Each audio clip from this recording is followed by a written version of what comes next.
Salam untuk kita semuanya, berjumpa lagi dengan saya di channel Aritela Tutorial, tempat kita untuk berbagi informasi seputar informasi pendidikan dan informasi guru, serta informasi honorer dan informasi lain yang relevan.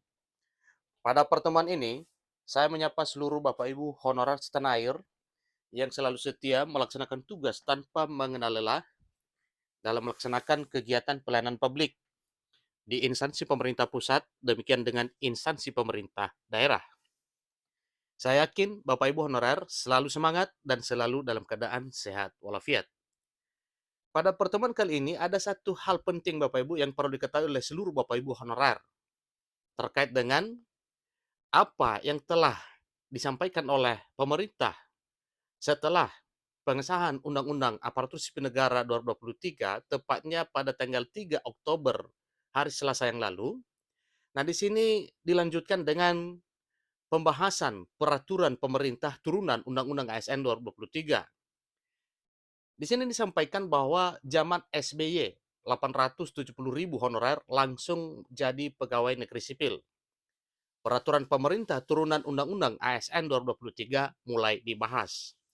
Ini informasi terkini Bapak Ibu per Sabtu hari ini 7 Oktober 2023.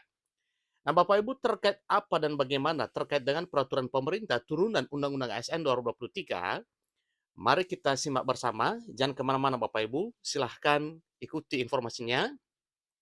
Dan jangan lupa tekan tombol subscribe dan nyalakan tombol notifikasinya supaya semua informasi yang disalurkan melalui channel ini selalu update di layar Bapak Ibu. Tanpa basa-basi lagi, langsung pada informasinya. GPNN.com Jakarta mencatat satu informasi yang merupakan kabar gembira untuk seluruh Bapak Ibu honorer setanah air Indonesia.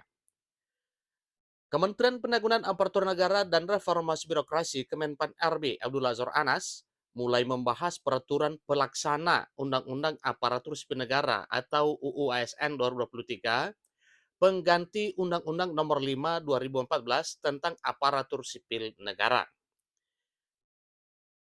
Diketahui bahwa salah satu substansi Undang-Undang Aparatur Sipil Negara 2023 itu mengatur tentang penataan honorer yang ditenggat harus kelar Desember 2024 setelah dibatalkan pada 28 November 2023 tahun ini. Namun, belum ada keterangan resmi apakah rapat di kantor Kemenpan RB Jakarta Jumat 6 Oktober juga membahas rancangan peraturan pemerintah manajemen aparatur sipil negara yang di dalamnya juga mengatur soal pengangkatan honorer menjadi pegawai pemerintah dengan perjanjian kerja atau P3K. Dikutip dari situs resmi Kemenpan RB bahwa rapat yang dipimpin oleh Asisten Deputi Perancangan Jabatan, Perencanaan dan Pengadaan SDM Aparatur Kementerian Pan RB Abbas Bagia ini bertujuan untuk mendapatkan masukan guna menyusun tindak lanjut peraturan pelaksanaan Undang-Undang Aparatur Sipil Negara 2023. Ingat Bapak Ibu ya, itu tujuan dari rapat yang dipimpin oleh ya Abbas Bagia selaku Asisten Deputi Perancangan Jabatan Perencanaan dan Pengadaan SDM Aparatur Kemenpan RB Abbas Bagia, yang mana tujuannya itu untuk mendapatkan masukan guna menyusun tindak lanjut peraturan pelaksanaan Undang-Undang ASN 2023. Rapat dihadiri oleh Sekretaris Utama Badan Kepegawaian Negara atau BKN, Imas Sukmaria, Deputi Bidang Kebijakan Pengembangan Kompetensi ASN LANRI, Muhammad Taufik, Sekretaris Deputi Bidang SDM, Aparatur Kementerian Pan RB, Diah Faras, Asisten Deputi Penguatan Budaya Kerja Sumber Daya Manusia Aparatur Kemenpan RB, Kementerian Pan RB, Damayani Tiastianti. Selain itu, Kepala Biro Sumber Daya Manusia, Organisasi dan Hukum Kementerian Pan RB, Sri Rejeki Nawang Sasih, serta para perwakilan dari kementerian atau lembaga terkait. Nah, ternyata Bapak Ibu, ini pada pertemuan ini dihadiri oleh berbagai pejabat ya, Kementerian Pan RB dan para pejabat lain dalam hal membahas kira-kira bagaimana strategi peraturan pemerintah turunan dari Undang-Undang ASN terbaru yang baru saja diresmikan pada tanggal 3 Oktober hari Selasa yang lalu. Mengenai honorer, Mahfud MD, Pak SBY memenuhi janjinya. Di tempat terpisah, Menteri Koordinator Bidang Politik, Hukum dan Keamanan, Menko Polhukam, Mahfud MD mengatakan, Undang-Undang Aparatur Sipil Negara yang telah disahkan oleh Dewan Perwakilan Rakyat Republik Indonesia pada 3 Oktober 2023 akan mengakhiri masalah tenaga honorer di Indonesia. Ini cukup luar biasa Bapak Ibu, dan ini memang satu hal yang diyakini karena memang itu adalah satu komitmen pemerintah di zaman pemerintahan SBY yang telah dimandatkan kepada Kemenpan RB dalam hal ini dipimpin oleh Menteri Anas untuk menuntaskan honorer di tahun 2023 dan sampai 2024 ke depan, artinya menjelang akhir periode kepemimpinan Presiden Jokowi, yang mana ini adalah satu hal yang harus diwujud nyatakan. Dibuktikan dengan RUASN perubahan atas Undang-Undang Nomor 5 tahun 2014 itu sudah disahkan pada tanggal 3 Oktober hari Selasa yang lalu. Yang salah satu juga tujuannya atau salah satu tujuan penting dalam Undang-Undang ASN tersebut adalah tentang penuntasan honorer. Dia mengatakan bahwa pengangkatan tenaga honorer di berbagai daerah yang tidak bisa dibendung selama ini cukup membuat anggaran pemerintah kewalahan.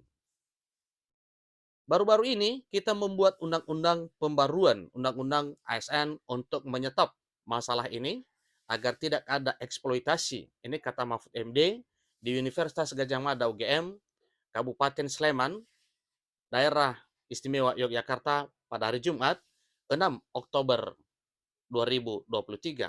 Baru saja semalam Bapak Ibu. Jadi lebih lanjut Mahfud MD menilai bahwa masalah tenaga honorer muncul sejak masa Presiden ke-6 RI Susilo Bambang Yudhoyono. Dikatakan sebelum menjadi presiden, SBY dalam kampanyenya menjanjikan bakal mengangkat seluruh tenaga honorer yang ada di Indonesia menjadi aparatur sipil negara. Pak SBY memenuhi janjinya. Pada waktu itu diangkat 870.000 orang honorer langsung menjadi PNS. Masih ada sisanya, kalau nggak salah 50.000 orang yang mau diangkat pada tahun itu, tapi masih disuruh memenuhi syarat apa gitu. Ini kata Mahfud MD. Namun kata Mahfud, saat ini jumlah tenaga honorer itu justru semakin membengkak menjadi jutaan orang lantaran hampir setiap kepala daerah yang baru membawa tim suksesnya untuk menjadi tenaga honorer. Ada keponakannya, ada anaknya dititip di sana semua menjadi tenaga honorer. Sehingga pemerintah jadi kewalahan, ujar tokoh asal Sampang, kelahiran 13 Mei 1957 itu. Mahfud MD menjelaskan dahulu, sebetulnya sudah ada kebijakan bahwa di seluruh kantor pemerintahan tidak boleh ada tenaga honorer. Namun kata dia, banyak bupati atau gubernur baru yang tetap melanjutkan pengangkatan tenaga honorer tanpa bisa dibendung. Ada apa? Maksudnya Bapak Ibu, tentunya yang mengangkatlah yang mengetahui hal tersebut. Walaupun sebenarnya ini adalah salah satu hal yang melawan peraturan pemerintah.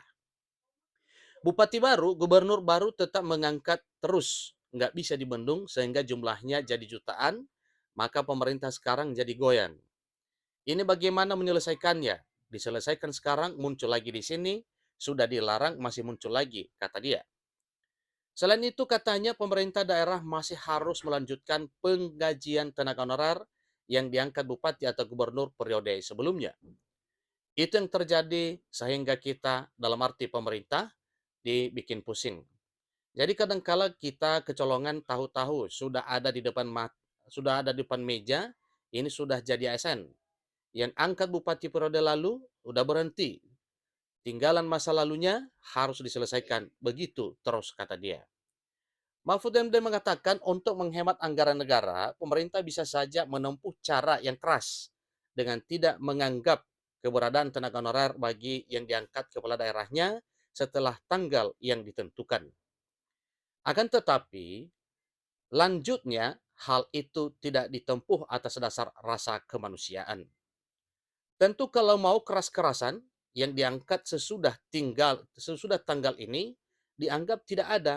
Itu bisa saja, tetapi ini manusia. Belum lagi gaji-gaji tenaga honorer itu berapa macam-macam, ada yang hanya 300.000 per bulan, kata Mahfud MD. Nah, inilah informasi terkini Bapak Ibu terkait dengan informasi setelah atau pasca pengesahan Undang-Undang ASN yang baru 2023 per 3 Oktober 2023, sekarang pemerintah mulai memikirkan peraturan pemerintah turunan dari Undang-Undang ASN tersebut demi keselamatan honorer. Demikian informasinya, sampai ketemu pada informasi berikutnya. Terima kasih.